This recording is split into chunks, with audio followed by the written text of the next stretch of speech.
What's going on, everybody? Welcome back to FlixGo. I'm Fan, and today we are diving deep into one of the most anticipated and shocking events of House of Dragons Season 2. Major spoilers ahead for Season 2, so proceed with caution. We are talking about the infamous Blood and Cheese incident, a plotline that promises to rival the Red Wedding in its brutality and impact on the Targaryen civil war.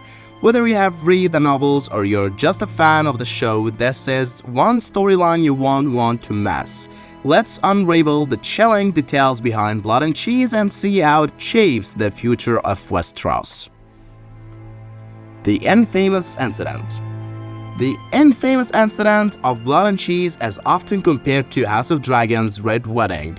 This brutal event dramatically shifts the course of the Targaryen civil war, known as the Dance of the Dragons, plunging it into a downward spiral of violence. It causes immense dread for Aegon II and Helaena Targaryen, and significantly alters how the people of Westeros perceive Rhaenyra and Daemon Targaryen, having approved the Dursam tragedy.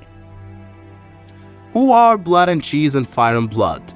They are two men who blindside Team Green in an effort of revenge. Blood is a butcher and former sergeant in the City Watch of King's Landing. The City Watch robbed him after beating a woman to death. Cheese is a rat catcher who knows the ins and outs of the Red Keep's hidden tunnels.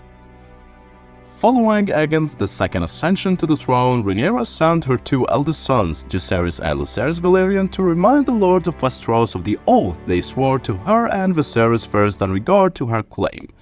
While Jacaerys went to Winterfell to appeal to Lord Cregan Stark, Lucerys was sent on what was assumed to be an easier mission to Lord Boros Baratheon of Storm's End. However, Lucerys was met by Aemon Targaryen, whose dragon Vhagar killed both Lucerys and his dragon Eryx. Daemon promised Rhaenyra that Lucerys would be avenged soon enough. With the spy master Mysaria's help and his connections to the City Watch in King's Landing, Daemon had a former sergeant named Blood and ratcatcher from the Red Keep named Cheese.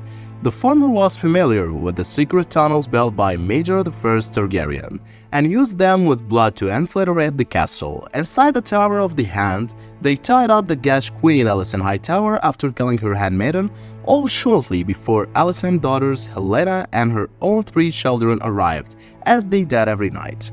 Blood and Cheese held the four of them hostage as well and demanded Helaena to choose which of her two sons would die.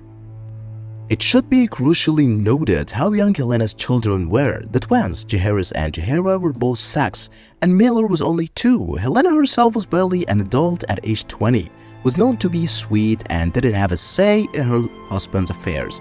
But Daemon took no care about Helaena or her children's happiness, believing everything was fair in war after the death of Lucerys. For that reason, Blood and Cheese set no limitations on torturing Helaena and her children. Helaena begged Blood and Cheese to kill her instead and spare her children. But that was not part of the arrangement. They demanded that a son should be chosen because they needed a son for a son. Cheese threatened that Blood would rape the 6-year-old Jaehaera if Helaena took too long to make a decision. She reluctantly chose her youngest son, Mailer, as she didn't think he understood what was happening. In a cruel twist, Cheese mockingly told Mailer that his mother wanted him dead and decapitated Jaehaerys. The two men fled with Jaehaerys' head, but Blood was captured at the gates of the gods with the young boy's head.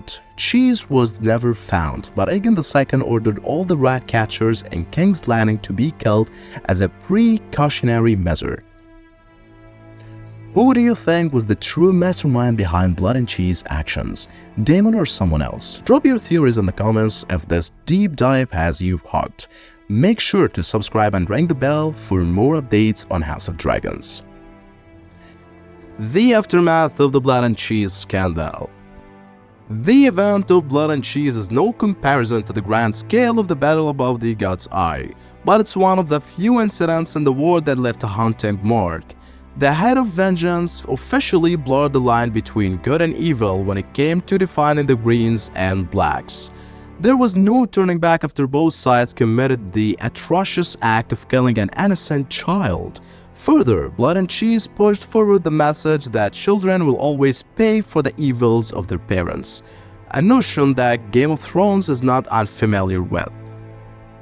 After her son's death, Helena fell into a deep depression. She refused to eat, bathe, or leave her chambers and could no longer look at Malor. She felt deeply responsible for emotionally scaring her remaining children, but more towards Malor for having chosen him to die. Seeing his wife traumatized in the negligence of Malor, Aegon II had Alicent raise him as her own. Aegon II himself had his own way for grieving his son. Instead of sitting in the Red Keep as the war commenced, Aegon II rode on top of Sunfire at the battle at Rock's Rest, but was gravely injured. Helena was taken captive after Rhaenyra invaded King's Landing, but her imprisonment didn't last for long. Helena took her own life by jumping from a window in Maegor's Holdfast and landing on the spikes below. Malor died from being turned to pieces by a mob, not only a year after his brother's death. Do you think the show will accurately portray the aftermath of Blood and Cheese? Share your thoughts below if you want to stay updated with all things Westeros. Don't forget to like and subscribe to FlixGo. Blood and Cheese will be the trickiest storyline to adapt. Blood and Cheese is a hotly debated topic among Fire and Blood fans. Dedicated Black supporters proclaim that it was necessary for Aegon II's son to die to avenge Lucerys. Die-hard Green fans claim it was unnecessary and that Lucerys' death happened when he was an envoy.